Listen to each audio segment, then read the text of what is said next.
Welcome back to KTN Prime. Now, for 3 decades, infernos have swept through Kenyan schools, claiming the lives of learners and leaving families in anguish.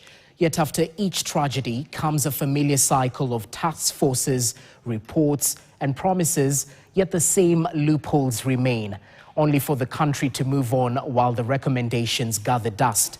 Utumishi Girls Academy is not an isolated incident, but another chapter in a long and tragic history of neglect, systematic failure, and ignored lessons.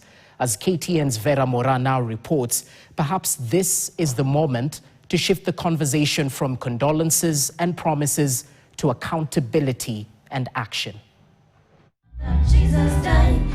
As the president led the political class in prayers during the national prayer breakfast in Nairobi, kilometers away in Gilgil, parents at Utumishi Girls Academy were on their knees praying for one thing: their children to be found alive.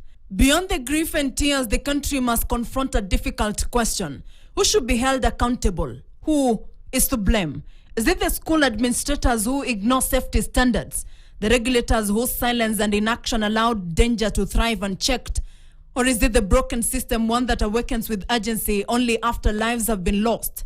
Tonight, we ask, should accountability stop at the school gate or rise to the corridors of power? To the men that hold the education docket, Julius Ogamba and Julius Bitok, his counterpart, the Principal Secretary Basic Education, or the government in general. Rights groups are now demanding answers and accountability. In civilized countries, when this kind of disasters happen, the most honorable thing is normally to go home. You don't even need to be put under public pressure for you to do the right thing. And therefore, we are going to be also considering legal actions against this minister. The Utumishi tragedy is a reminder to several parents that have lost their children in school fires and scores injured while rescuing themselves. Yet, this is not an isolated chapter. These tragic headlines did not begin today. For the past 3 decades, second term of the school calendar has been synonymous with school unrest and fires, a period that repeatedly catches authorities off guard and triggers a familiar response of investigations, audits, and reports compiled in the aftermath of tragedy. Committees are hastily formed, promises passionately made, but too often their recommendations gather dust on forgotten shelves, waiting silently for the next tragedy to strike. Like the Kirima Commission formed in 1994 following the St. Kizito Mixed Secondary School tragedy, the Judicial Commission, the Bishop Lawi Imadhi in 1998 after the Bombolulu Girls High School fire, the Wangai Task Force formed in 2001 following the Changuli Secondary School tragedy, through the Koech Departmental Parliamentary Committee in 2008 after unrest spread across nearly 300 schools nationwide, the Clear Omolo Committee formed in 2016, whose recommendations were never made public, the Departmental Committee on Education of 2019,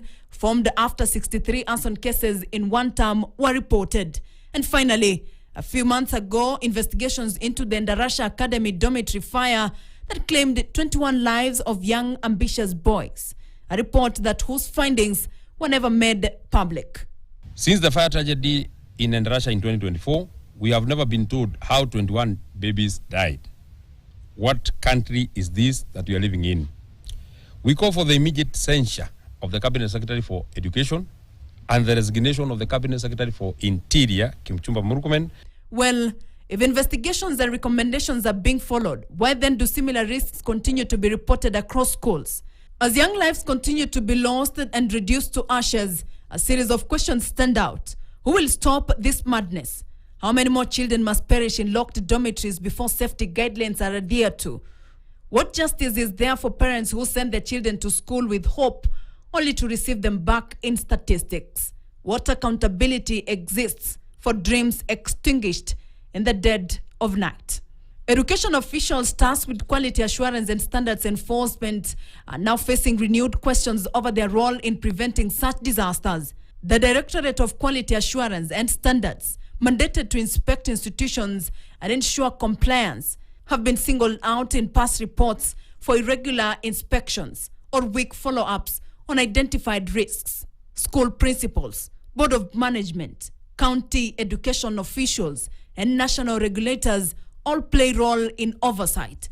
But enforcement gaps persist in each level, often without clear consequences. As the nation joins Utumishi to mourn, all eyes will be on the government's next move, on whether they will implement the already established recommendations or to form another task force that its recommendations will continue to gather dust on the shelves. Vera Mora, KTN. Moving on, the devastating school fire that has claimed the